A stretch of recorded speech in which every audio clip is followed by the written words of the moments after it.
What's up tout le monde, c'est Alan Nobal aka Alan Motivation et on se retrouve aujourd'hui pour parler d'année sabbatique les amis. Donc on va aborder ce sujet-là en 4 points principaux. Premièrement, on va parler de la pression des 5 années consécutives d'études. Ensuite, on va parler des bienfaits de l'année sabbatique, pourquoi je pense que c'est une bonne chose, l'ayant moi-même expérimenté. Ensuite, on va aborder la problématique de la génération X, Y, Z et des baby boomers pour comprendre pourquoi chacune de ces générations a une approche différente du monde du travail. Et ça, il faut que nos parents le comprennent. Et enfin, on va parler dans un 4e temps de la confiance, tout simplement, de la confiance qui doit être établie entre les parents et les enfants. Ok, on y va les amis, on parle de ça tout de suite. C'est parti.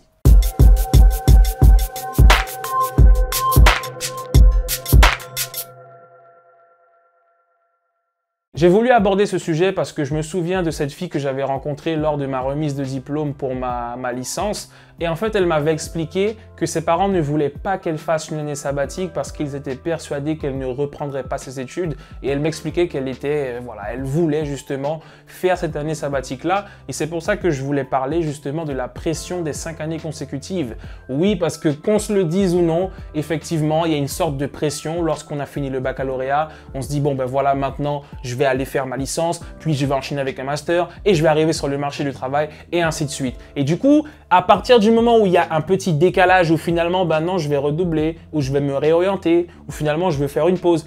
Là, on est un peu pointé du doigt. Là, on a l'impression qu'il y a une sorte de pression qui se met sur nous. Et ce que j'ai envie de dire par rapport à ça, c'est que précipitation n'est pas forcément synonyme de bonheur et de réussite. Pourquoi? Parce que c'est pas parce qu'on va directement en ligne droite de manière linéaire, bac, licence, master, qu'on va forcément être heureux à la fin et qu'on va forcément réussir. Donc, si toi, tu sais exactement ce que tu veux faire, tu as trouvé ta voie, tu es sûr de toi, fonce, fais ta licence, fais ton école, fais ta prépa, fais ce que tu as à faire, fonce et ne t'arrête pas. Mais si tu as des doutes sur ton parcours, tu te remets un peu en question et tu sens que là, il faudrait que tu fasses une pause, tu es un peu fatigué, il y a quelque chose qui se passe, c'est peut-être que tu dois faire une année sabbatique et peut-être qu'il le faut. Et tu sais quoi? Je vais te donner 2 exemples. Le premier, c'est une personne que j'ai rencontrée qui a une réunion de travail qui m'expliquait qu'elle avait fait justement une école d'ingé. Et en fait, après ces 5 années d'études, elle a intégré le marché du travail et elle s'est rendue compte que c'était pas pour elle. Du coup, elle s'est réorientée et elle a commencé une carrière entrepreneuriale. Et d'ailleurs, c'est une autre personne aussi avec qui je discutais qui me disait qu'elle avait fait des études, je crois qu'elle a un bac plus 5 au moins. Et elle m'a fait comprendre que non, finalement, elle s'est réorientée, elle a changé de projet de carrière. Et elle se dit, pourquoi est-ce que j'ai fait tout ça? Est-ce que c'était vraiment utile? Et au final, maintenant qu'elle se reconvertit, elle est un petit peu perdue par rapport à ça. Et au final, tout ça pour te montrer quoi? Que c'est pas parce qu'on qu'on fait ses études, que finalement ça va s'arrêter là, puisqu'on apprend toute la vie de toutes les façons et on peut continuellement se former, on peut faire des choses, donc ça veut strictement rien dire. Si tu es sûr de ton parcours, fonce, fais tes études, mais si tu sens qu'il y a une pause à prendre, c'est peut-être qu'il faut la prendre parce que se précipiter ne veut pas forcément dire réussite au bout. Il peut y avoir beaucoup de reconversions et ça, les parents le verront. Donc c'est pour ça que, chers parents, ne nous forcez pas lorsque vous sentez qu'il y a un blocage. C'est peut-être que c'est pas pour nous à ce moment-là ou qu'il faut faire une pause pour avoir les idées claires. Et c'est vrai qu'on pense souvent que le parcours de l'école, c'est quelque chose de très linéaire. Après le bac, la licence, le master, on fonce et on arrive. Et finalement, dès qu'il y a un petit problème, et oui, c'est vrai, on est pointé du doigt et parfois ça donne des choses un petit peu comme ça. Bonjour, ça va bien? Oui, ça va et toi? Oui, ça va, ça va. Alors, t'en es où là au niveau de tes études? J'ai eu mon bac, oui, j'ai eu mon bac, j'ai fait une licence j'ai fait une licence d'économie et d'anglais, ouais. Et tu fais quoi comme master du coup maintenant? J'ai voulu faire une école, mais c'est pas passé comme prévu. Et puis, j'ai décidé de faire une pause, je fais une année sabbatique. Ah bon? Ah mais non, il faut continuer. Ouais, je suis pas sûr de reprendre le master. Là, je vais voir, je réfléchis, j'ai changé de plan de carrière. Ah non, il faut que tu fasses ton master. Je vais voir, ouais. On m'a dit, Alan, tu seras ingénieur. On m'a toujours répété, tu seras ingénieur. Ingénieur de quoi? Je savais pas, mais on m'a dit, tu seras ingénieur. Il y a un monsieur, je me rappellerai toujours, qui m'a dit, tu seras pompier. J'ai jamais réellement été intéressé par ça. Mais en tout cas, j'ai voulu être danseur pro, médecin, traducteur et interprète, j'ai voulu... Qu'est-ce que j'ai voulu faire d'autre? J'ai voulu être ingénieur. J'ai voulu après devenir entrepreneur. Maintenant, je veux développer ma carrière de coach. En fait, voilà, c'est pour dire que je suis passé par tellement d'étapes. Et si ça se trouve, je vais encore passer par d'autres étapes, que c'est un peu simple en fait de résumer forcément le parcours à 5 années d'études. Ça peut être beaucoup plus long. Après oui, il y a des parcours comme la médecine, il y a des parcours qui sont beaucoup plus longs si on va même jusqu'au doctorat bien sûr. Mais tout ça pour dire que les parcours ne sont pas forcément linéaires. J'ai fait un bac scientifique. Ensuite, j'ai voulu partir faire des études de médecine, mais je me suis dit que non, c'était pas pour moi. Donc, j'ai fait une prépa littéraire. Ensuite, j'ai voulu devenir interprète. Donc, j'ai voulu passer un concours que j'ai raté. Donc, du coup, je suis parti en licence d'anglais et d'économie. Donc, j'ai fait scientifique, littéraire, économie. Alors qu'on te dit que bon, si tu as choisi ta voie, c'est ta voie. Moi, j'ai tout essayé. Ensuite, j'ai voulu intégrer une école de commerce pour faire un master spécialisation entrepreneuriat. J'ai pas trouvé d'alternance. Je suis parti, j'ai fait une année sabbatique. J'ai voulu redémarrer une licence de cinéma et audiovisuel que j'ai commencé, puis j'ai arrêté. Enfin, voilà, vous me trouverez peut-être bizarre, mais c'est juste que, bon, j'ai essayé des choses, j'ai vu où ça me menait, mais j'ai vu que c'était pas aussi linéaire que je l'aurais imaginé. Et ça, il faut le prendre en compte.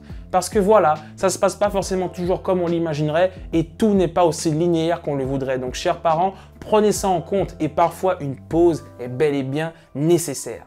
Maintenant, si on devait parler justement des atouts et des bienfaits de l'année sabbatique, je pense que premièrement, je vais aborder 4, selon moi, il y a 4 raisons au moins pour lesquelles l'année sabbatique est une bonne chose. C'est déjà que ça permet de prendre du recul sur son parcours et sur ses études. Et c'est ce qui s'est passé avec moi lorsque justement, j'ai pas trouvé d'alternance et que j'ai dû partir en année sabbatique. C'est que là, je me suis clairement dit, bon ben Alan, est-ce que c'était vraiment ce que tu voulais? Est-ce que c'était vraiment fait pour toi? Et je me suis rendu compte que non, je devais pas passer par là.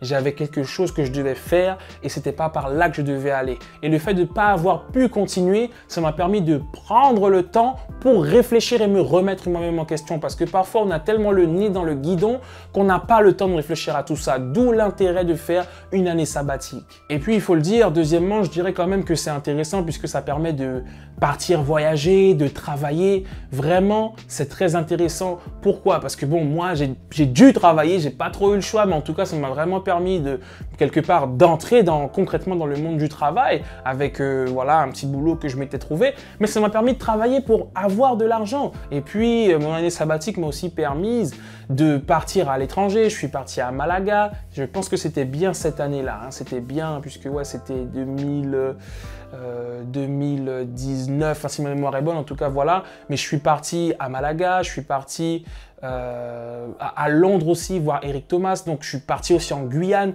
C'était vraiment incroyable et ça a été une année très riche. Donc, je suis très content d'avoir fait cette année sabbatique-là. Ça a servi. Concrètement, en troisième, je dirais que ça permet de prendre du temps pour un projet personnel, pour un projet qu'on a envie de développer, qu'on n'a pas forcément le temps de développer lorsqu'on a les cours, lorsqu'on a le mémoire, lorsqu'on a les examens, les dossiers à rendre, les exposés à préparer. Et ça aussi, ça permet de se recentrer, de bosser justement sur un projet personnel. Et c'est pour ça qu'aujourd'hui, c'est en quittant finalement l'école que j'ai pu me concentrer pleinement sur mon projet et me dire « Ok, maintenant, tu vas vraiment voir ce que ça donne. » Et ça, c'était un vrai plus et l'année sabbatique a clairement joué dedans. Et alors là, la quatrième raison qui selon moi est très importante, c'est que ça permet clairement de préparer des concours qu'on n'aurait pas eu le temps de préparer parce que les dates étaient déjà passées. Parce qu'au final, je me suis rendu compte que lorsque je voulais intégrer certaines écoles, eh bien, en fait, certains concours étaient déjà passés. Et pour le coup, si on veut vraiment intégrer une école et qu'on sait qu'on veut l'intégrer, c'est parfois une bonne idée de prendre une année sabbatique pour pouvoir réviser, préparer le concours bien comme il faut pour être sûr de l'avoir et de ne pas rater la date plutôt que d'intégrer une école pour rien alors qu'on la voulait pas vraiment juste parce qu'il faut faire vite, il faut pas rester une année entre guillemets à ne rien faire. Donc pour le coup, ça c'est vraiment une bonne raison selon moi de prendre une année sabbatique pour pouvoir préparer un concours qu'on n'aurait pas eu le temps de préparer parce qu'on se serait peut-être pris en retard. Maintenant, on aborde une partie très intéressante les amis et d'ailleurs n'hésitez pas à partager cette vidéo à vos parents parce que voilà, ils vont peut-être apprendre des choses. Mais je voulais vous parler des différentes générations puisque j'ai lu plusieurs articles pour vraiment essayer de comprendre ce qu'il en était et effectivement, on a vu qu'il y avait, en tout cas qu'il y aurait bel et bien plusieurs générations. Il y en a au moins 4, mais je pense qu'il y en a peut-être une ou deux en plus, à voir. Mais en tout cas, il y en a au moins 4 et ça, c'est sûr. Il y a la génération des baby boomers, génération qu'on retrouve et qu'on qualifie à peu près d'après. C'est la génération d'après-guerre, donc à peu près de 1946 à, on va dire, 1960-65. Ensuite, on retrouve les générations X, Y, Z. Donc la génération X qui, elle, va de 1960-65 vers 1980 par là. La génération Y qui va de 1980 à peu près vers 1996, voire 2000. Et la génération Z qui fait partie de la génération la plus jeune, qui est née à partir des années 96-2000, quoi. Fin des années 90, début des années 2000. Et du coup, on va s'intéresser à la génération X et Y. Pourquoi? Parce que, a priori, je fais partie de la génération Y, puisque je suis né en 1996 et donc ma mère fait partie de la génération X. Et ce que j'ai voulu analyser, c'est que j'ai voulu comprendre quel était le rapport de ces deux générations au monde du travail. Parce que lorsqu'on analyse le rapport le rapport que ces deux générations ont par rapport au monde du travail, on va comprendre qu'elles ne vont pas avoir la même attitude nécessairement par rapport à leur parcours d'études. Et ça, c'est important parce que lorsque nos parents nous disent « Oui, mais tu vas arrêter tes études, tu vas pas reprendre, etc. » Ça veut dire quoi? Qui dit arrêter études dit ne pas réussir de concours, ne pas pouvoir avoir de carrière, ne pas réussir sa vie, entre autres. Donc, ça veut dire que le travail est intimement lié aux études, ce qui est tout à fait normal et logique en soi. Mais si le rapport au travail n'est pas le même entre différentes générations, ça pourrait expliquer en partie pourquoi le rapport même aux études et au parcours d'études n'est peut-être pas le même. Et en lisant ces différents articles, j'ai retrouvé des parties dans les articles qui m'ont beaucoup marqué. Et ce que j'ai compris à travers ces articles, c'est que déjà la génération X qui fait partie qui est la génération de nos parents, entre autres, pour celles et ceux qui font partie de ma génération, au moins à peu près entre 80 et comme je l'ai dit, 96 on va dire, eh bien on se rend compte que la génération X, c'est une génération de personnes qui est très rattachée à leur travail et pour qui leur travail signifie beaucoup. Ce sont des personnes qui vont avoir tendance à vraiment s'accrocher à un poste et qui vont tout donner pour leur entreprise, d'accord? Et qui vont avoir du mal à saisir de nouvelles opportunités et qui vont rester vraiment fidèles. C'est vraiment une caractéristique qui est propre à la génération X, c'est la fidélité à l'entreprise. C'est vraiment le fait de... Et c'est une génération qui a peur du chômage, voilà, qui a peur de la reconversion, qui ne veut pas nécessairement tenter de nouvelles choses, qui a peur de perdre justement l'emploi. Et ça, il faut bien le noter, c'est très important. C'est vraiment, vraiment important parce que là, du coup, ça montre que c'est une génération qui a un peu peur du changement, qui a peur de sortir de sa zone de confort, entre guillemets, par rapport au monde du travail. Et ça prouve bien une chose, ça prouve que le travail a une place dominante dans leur vision des choses. Et du coup, il faut s'accrocher à tout ce qu'il y a autour du travail. D'accord? Et quand on analyse la génération Y, on se rend compte de quoi? Que c'est une génération qui n'a pas le même rapport au travail. C'est une génération pour qui, même si je l'avoue, il y a des similitudes, hein, ce sont des analyses, mais qu'on ne peut pas forcément généraliser, mais qui sont révélatrices, qui prouvent que, effectivement, la génération Y est une génération qui est beaucoup moins attachée au travail, qui a un rapport au travail différent. Le travail n'est plus au centre de tout. C'est une génération qui a réussi et qui a décidé de mettre et ça m'a marqué. Une génération qui a décidé de mettre des temps de break, des temps de pause dans son parcours, dans sa vie. Et ça, c'est très important de le notifier puisque moi, ça m'a directement fait penser à l'année sabbatique. D'accord? C'est une génération qui est beaucoup axée sur le développement personnel, qui est prête à partir à l'étranger, qui est prête à saisir des opportunités. Et là, je me suis dit, ok, c'est donc ça. Notre rapport au travail n'est pas le même. Et ça, il faut le comprendre, chers parents. Vous faites partie d'une génération qui vraiment est rattachée à l'entreprise. Et parfois, on voit, par exemple, pour donner un exemple très simple, des personnes d'une certaine génération avant nous vont faire plusieurs années dans une entreprise, beaucoup d'années. Et maintenant, on voit de plus en plus de personnes qui, au bout de 3 ans, au bout de 4 ans, changent d'entreprise. On est beaucoup plus volatile. Et franchement, rien que par rapport à notre approche du travail qui est différente de la vôtre, vous devez comprendre que notre approche des études va être différente de la vôtre. Et d'ailleurs, je ne l'ai pas notifié, mais la génération Y, c'est une génération aussi qu'on qualifie de génération Peter Pan parce qu'elle n'a pas vraiment de repères en ce qui concerne la transition vers, je dirais, l'âge adulte. Et ça, c'est trop vrai. Au final, je vais avoir 24 ans et c'est vrai que le côté adulte, bon, ben, on a un peu du mal à to step into that d'aller dans j'allais dire l'adulterie. Non, mais de devenir des adultes. Et je repense à un post Instagram, une description que j'avais lue, une fille qui avait posté ça et elle disait à quel point, bon ben, elle avait 24 ans, bon ben, être une adulte, et bon, elle est un peu perdue, quoi. Et au final, je ressens ça aussi et je pense qu'on est beaucoup à ressentir ça et vous devez le comprendre. Donc, c'est pour ça que c'est d'autant plus dur pour nous de prendre des décisions concrètes. Maintenant, effectivement, il ne faut pas tout généraliser parce que même dans la génération X, eh bien, il y a des gens qui se comportent pas forcément comme qui ont pas forcément à qui on peut pas attribuer en tout cas certaines caractéristiques que j'ai énoncées. Et pareil dans la génération Y, tout le monde n'est pas comme ça. Donc en fait, ce sont des signes qui sont parlants, d'accord, mais qui ne sont pas forcément à généraliser, mais c'est une tendance quand même. C'est une tendance générale non négligeable. Donc voilà les parents, je voulais vous expliquer ça pour que vous compreniez que votre approche du travail n'est pas la même. Et le contexte aussi compte énormément parce que nous sommes une génération nous avons grandi quand même avec la technologie, nous l'avons vu arriver.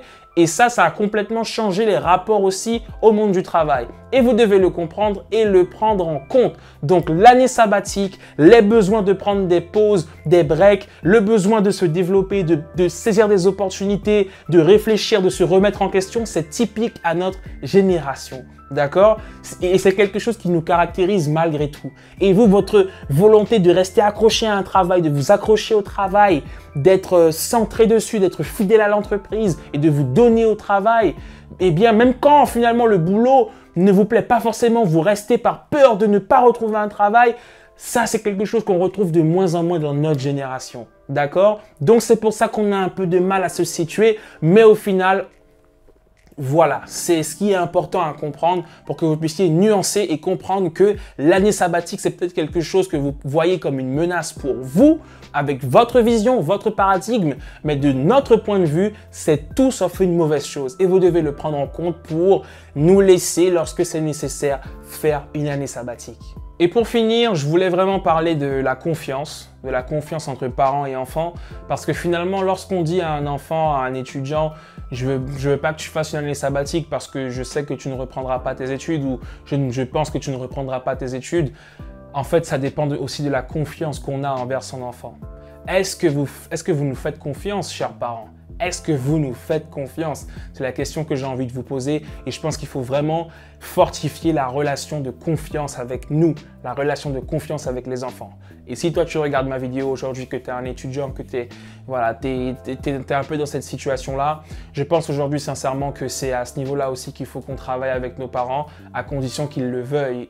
Soyez à l'écoute de nos besoins, chers parents. Soyez à l'écoute de ce que nous voulons vraiment. Parfois, vous pensez que nous voulons quelque chose, alors que ce n'est pas vraiment ce que nous voulons. Soyez à l'écoute. Tout n'est pas linéaire, comme je l'ai dit. Soyez à l'écoute, faites-nous confiance, prenez le temps d'écouter pour savoir ce que nous voulons vraiment et apprenez à nous faire confiance. Et j'ai envie de vous poser une question. Qu'est-ce qui vous prouve et qu'est-ce qui arrive à vous convaincre pour dire que nous ne reprendrons pas nos études après?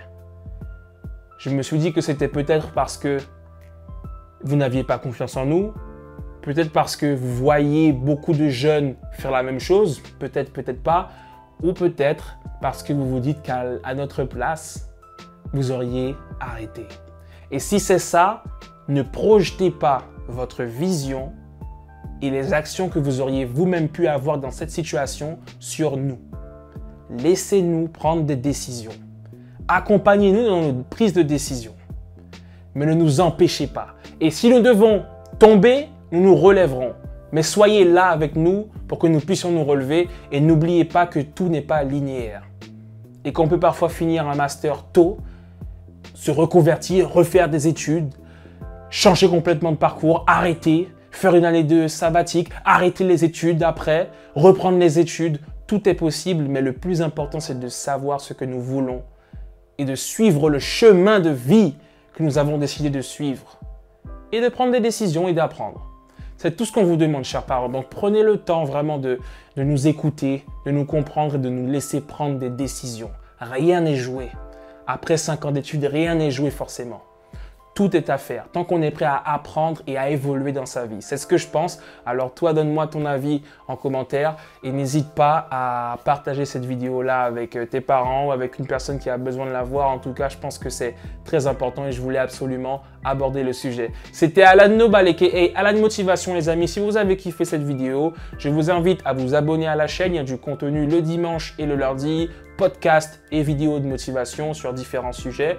Donc voilà, partagez la vidéo autour de vous, abonnez-vous, rejoignez la communauté motivation partout sur Facebook, Instagram. Je suis très actif sur Instagram. Donc voilà, d'accord les amis? À bientôt pour une nouvelle vidéo. Ciao, ciao!